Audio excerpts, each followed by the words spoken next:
Major funding for Chatbox with David Cruz is provided by the members of the New Jersey Education Association, making public schools great for every child. Promotional support for Chatbox with David Cruz is provided by Insider NJ, a political intelligence network dedicated to New Jersey political news. Insider NJ is committed to giving serious political players an interactive forum for ideas, discussion, and insight. Online at insidernj.com.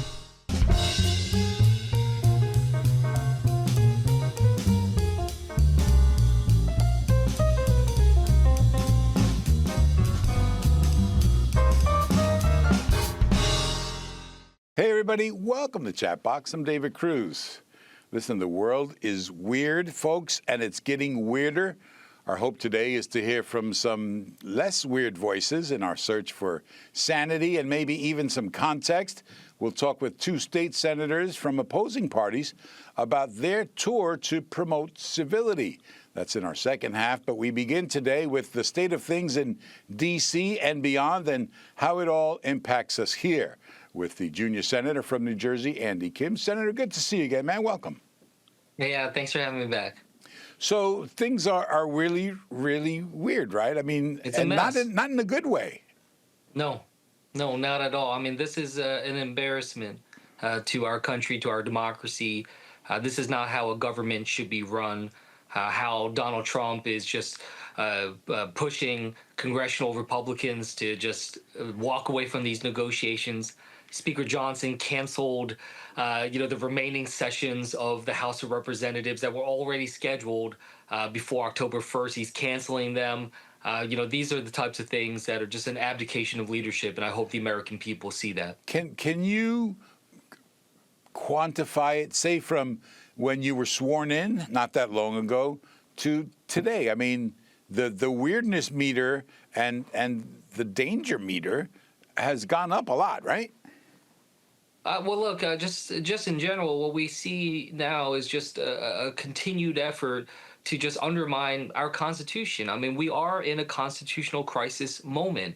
We, as a government right now, do not have three equally functioning branches of government, and that should be alarming to everybody. This is the founding fathers setting forth how our government should be run as we are approaching the 250th anniversary of our nation.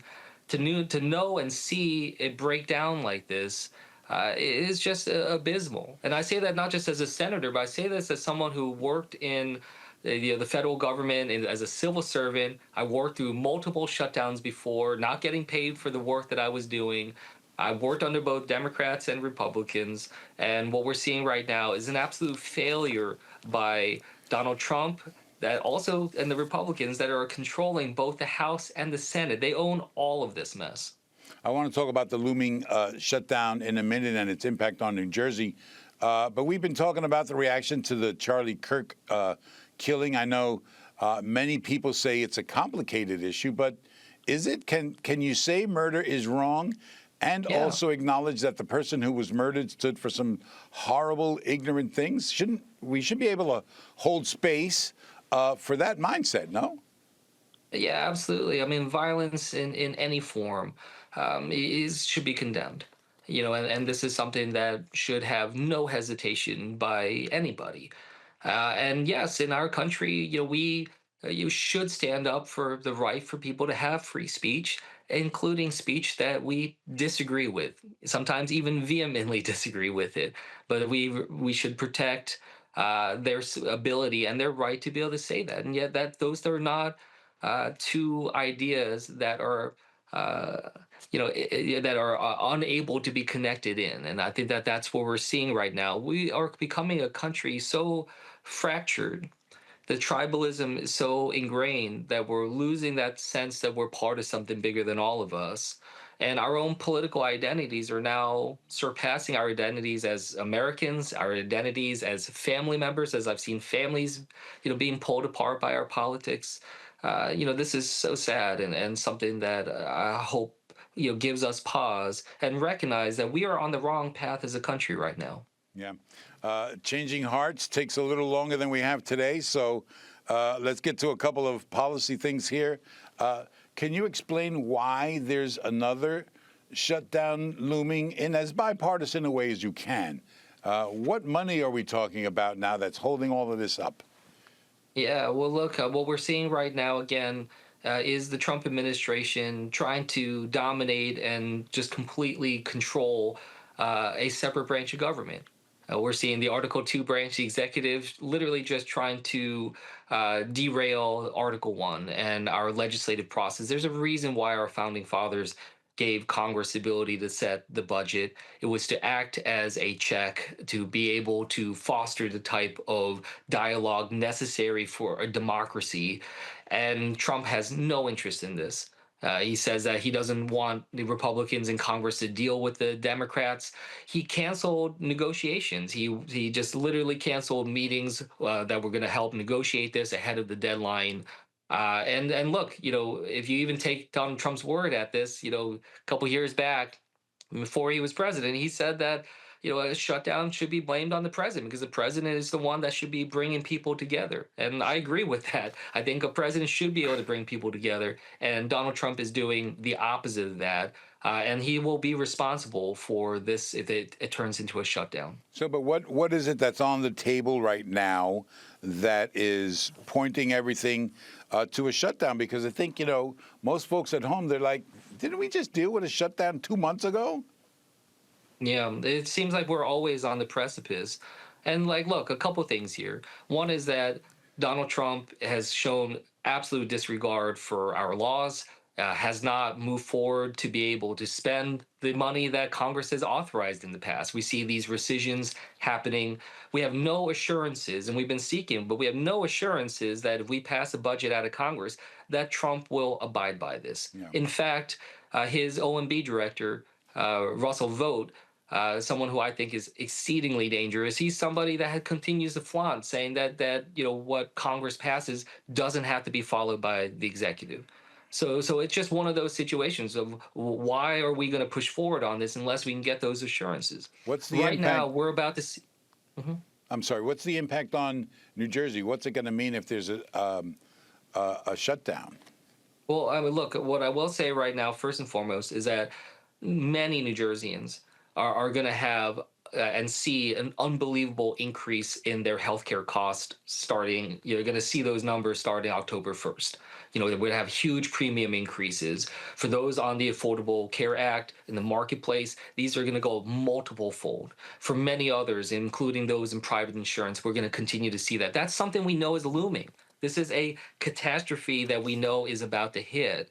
What we're trying to do is be able to get and continue some of the support that we've been providing to be able to help manage costs for so many families.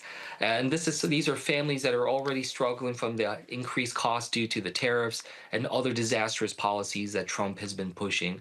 So that's what we've been trying to address. If we end up going into a shutdown, what we're going to continue to see is just decreased services for the American people. We're going to hopefully be able to try to avoid, but we could see difficulties when it comes to our air traffic controls, other types of issues that are going to be really meaningful to people. So, we should do everything we can to avoid a shutdown. A lot of bad stuff. Yeah.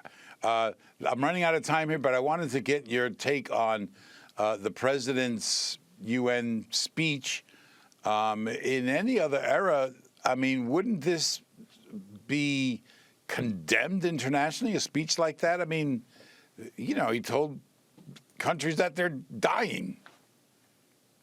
Yeah, I mean, I got some text messages from leaders from other countries just absolutely, I mean, they just basically said, is this really what your country believes? And it is really an abdication of American global leadership. We were a country that were able to pull the world together after World War II and try to be a force that is providing greater stability and peace. What we see here is Trump just insulting other nations, burning some of our closest alliances, and continue to act so irresponsibly and reckless in a way that is going to really jeopardize our global leadership for decades to come. Mm-hmm. So as someone who worked in national security, I spent a lot of time there at the UN in previous General Assembly sessions. I have I've never seen anything quite like how disastrous of a speech that was by President Trump. You talk about having gotten calls from some world leaders. What is the U.S. standing in the world now? I mean, I feel a lot like the other governments are laughing at us, but, you know, the president was received pretty well when he visited the U.K. Yeah, well, look, a lot of countries feel like they have to put on a show for Donald Trump for fear that they're going to be retaliated against. So, there's one thing in terms of how they're going to try to present to him in the same way that we see big corporations, bowing down to Donald Trump because there's a chilling effect right now in that way. But behind closed doors and in my conversations, a lot of other countries and their leaders call America a rogue state right now. They say that they have to actually protect themselves from us. They need to distance themselves from us. We are no longer going to be considered the indispensable nation. We are considered the unreliable nation. We are the nation that other countries have to hedge against, and they want to divest from us. They want to try to, move their supply chain away from us. They want to reduce the places where they feel like, Donald Trump is able to hang things over their head and bully them around. That's not leadership. That is something that we're going to pay the price for quite some time to come, and I hope we can change this soon. Meanwhile, as we try to wrap up here, no end to the killing in Gaza. It's not talked about much now in the national news, but it resonates here in New Jersey for sure. Here's another issue where context and nuance get thrown aside. Yeah, and it should be talked a lot about because it's such an absolute catastrophe. It's a situation that on a humanitarian level is just absolutely atrocious. The level of violence that is happening, and it is making everybody less safe, including Israel, making them less safe. It is making them a pariah state, and it is something that is not going to lead to their long-term security. And it's not just Gaza. I will just also say what's happening in the West Bank is enormously dangerous. The level of violence there has been increasing. It would be seen as an even bigger crisis if it wasn't for just the magnitude of the disaster in Gaza.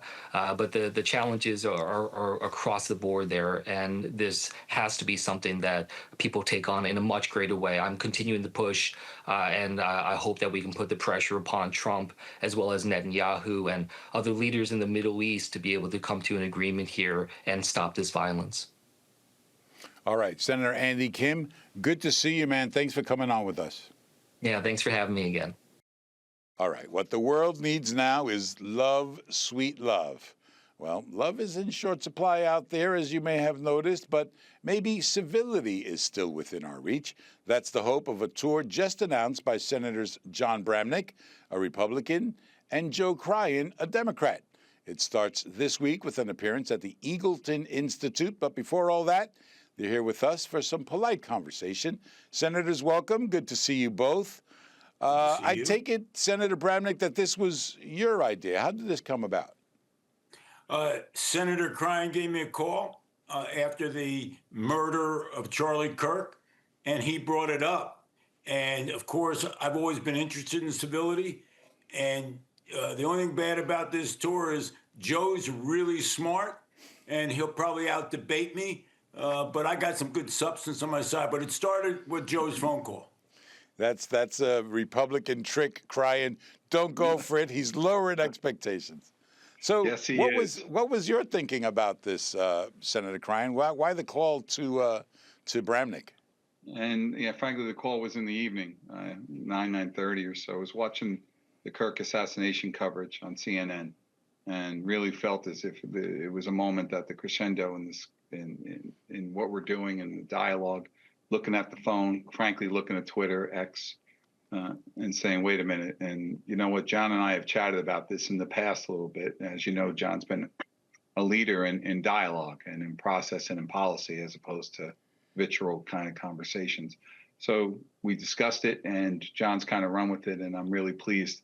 Hopefully what we do, David, out of it is we give folks a chance to not only hear people, but to listen to. Because I think so often in this process, we might hear folks, but I'm not sure we actually listen and process it. And that's kind of the idea.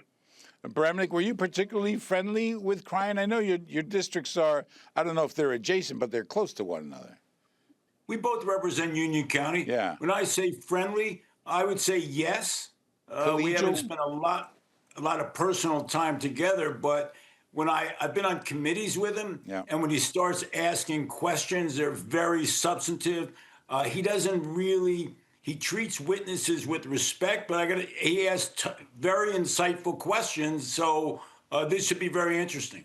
So what are you trying to say to audiences here, and how is this going to work? Is it a debate, Senator Cryan? Well, here's what we've discussed so far, David, and it's fluid, all right? We've only, as we all know, the Kirk assassination and the time frame is so fresh in our minds, especially after the service over the weekend. The idea is we'll have a moderator in each one, and we'll pick certain issues that we'll open with where we disagree. And we will open those up and show the fact that we fundamentally, both on philosophical sides and others, disagree. A couple of them John can talk about. And then what we'll do is open it up to Q&A. And we're excited. Eagleton, as you know, is the cream of the crop in terms of, a great way to start in terms of the intellectual minds of the state, young people, and kind of hopefully having a discussion and a debate about policies that they bring up. So the idea is that, hey, we can actually talk about this without me trying to denigrate John or the Republican Party or any other part of the process, and try to convince folks one mind at a time, one mouth at a time, 2 ears at a time, that we can actually have a dialogue that's focused on policy and process. So, Senator Bramnick, purposeful disagreement in the interest of demonstrating civility. Yeah? Well, people now pretty much go to their app or to their cable channel, and they stick to that channel or that app, and basically being fed exactly what they want to hear with respect to their positions. They normally don't hear respectful debate because respectful debate is boring on television. I've been asked, I should say asked not to come back, but I've been asked to get back on because I was too interested in debating the substance of the question. And we have a lot of what I call soundbite warriors, right? They begin a discussion on immigration, and then when it gets into the real substance, they go, oh, you hate Trump or you hate Biden. And you never really get into the nitty gritty of how to fix the problem and where the substantive issue is. And that's what we're hoping to do. Get away from, oh, you're a Republican, you're a Democrat. I get that all the time. Somebody at dinner with somebody goes, oh, he's a lib. I guess that's liberal, right? Or he hates Trump, or, oh my God, he loves Trump. Stop. I always say to these people, what is the issue?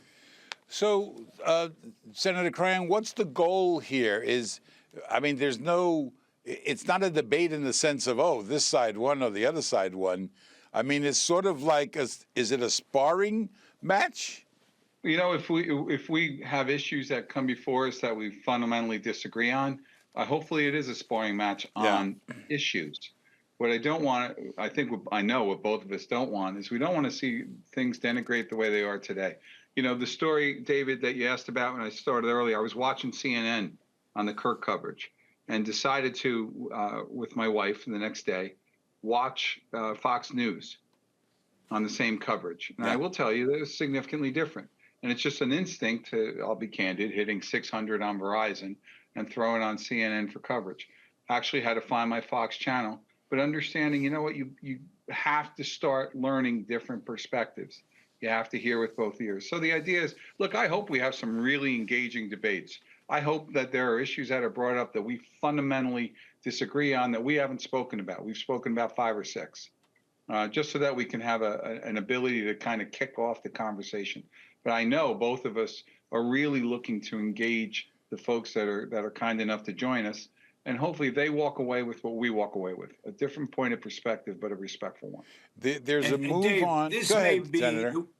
the way we do this may be something that a student hasn't seen before. So if they haven't seen a lot of intellectual discussion on a substantive issue, maybe they've learned from television or from whatever on their app is that, just scream at each other and don't really talk to each other because you don't really see a lot of this today. There's a move on to classify speech and identify it as hate speech or racist or anti-Semitic. What limits would either of you accept to free speech in the interest of civility? Well, in law school, we learned very clearly you can't scream fire in a theater. So unless it has imminent danger to the public, free speech is really important. Let the public airwaves and the public decide what they believe in. But unless it is threatening behavior, there is a statute for harassment when I say, intentional infliction, of some sort of threat. Otherwise, free speech. Yeah, Well, that's the lawyer. That's the lawyer. Yeah. All right. No, kidding aside, you know what, David? John brought it up a little bit earlier. We tend to label, right? We start with labels and we draw opinions of folks even before we've heard their first breath, right? Just whether or not what political party they're in, and that's almost institutionalized now in our society. That we've come to these kind of positions where we start from. What I'm hopeful for, and I agree on the free speech piece, what I'm hoping for is not only we call it civility, what I'm really hopeful for is that we move where we're starting from, that we move to a place that we can actually kind of ask a question that we don't know the answer to without feeling foolish, that we can kind of understand somebody else's point of view and say, you know what, that makes sense. Yeah. I don't want to lose this point, David, and I hope it's okay to say, I mentioned to you the Fox News thing and taking a look. I looked at my Twitter, which I know is X feed, in terms of how many people have just hardlined that are part of my feed, that it's all about anti-Trump all day, every day. And everybody has a view of the president, I think, at this point. But you've got to be able to at least understand and listen to the other side, or you just can't get there from here. Yeah, I'm running out of time. I need really short answers from you guys on this, even though it's much more complicated. The shooting death of Charlie Kirk is something we've been talking about. It's even made its way into the governor's race.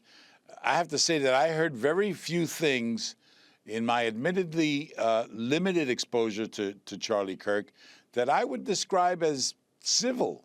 I mean, let's all agree assassination is no response to hateful speech, obviously, but was Charlie Kirk civil?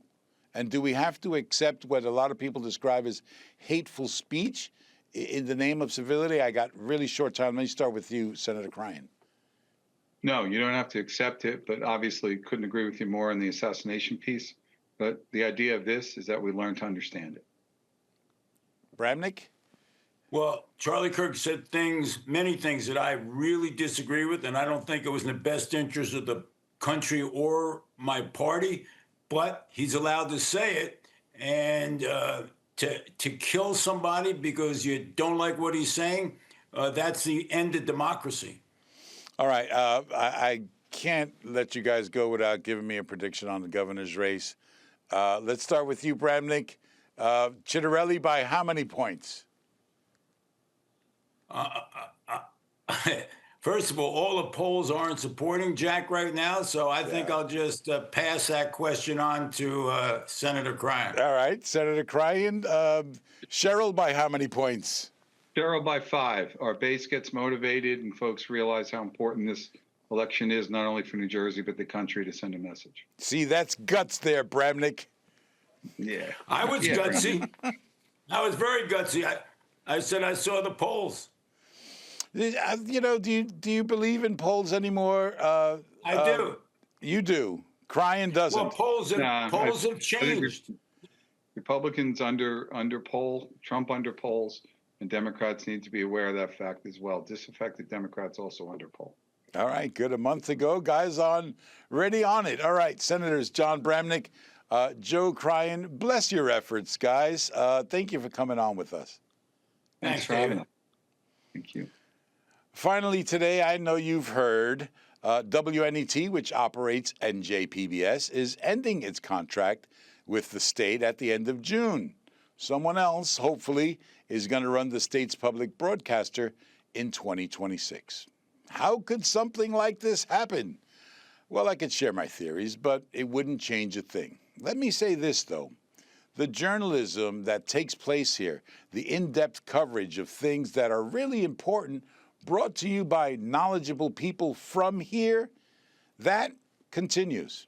Calling out the hypocrisy and malfeasance in state houses and city halls, that continues through the end of June and beyond. Don't believe everything you read in gossipy websites with vested interests. Reports of our demise are greatly exaggerated. So if you thought you were rid of this news team, sorry. And that's Chatbox for this week. Our thanks also to Andy Kim for joining us. We're on Blue Sky now.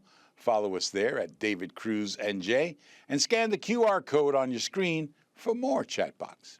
I'm David Cruz for the entire crew here at Gateway Center in downtown Newark. Thanks for watching. We'll be here next week. I hope we see you. Major funding for Chatbox with David Cruz is provided by the members of the New Jersey Education Association, making public schools great for every child. Promotional support for Chatbox with David Cruz is provided by Insider NJ, a political intelligence network dedicated to New Jersey political news. Insider NJ is committed to giving serious political players an interactive forum for ideas, discussion, and insight. Online at insidernj.com.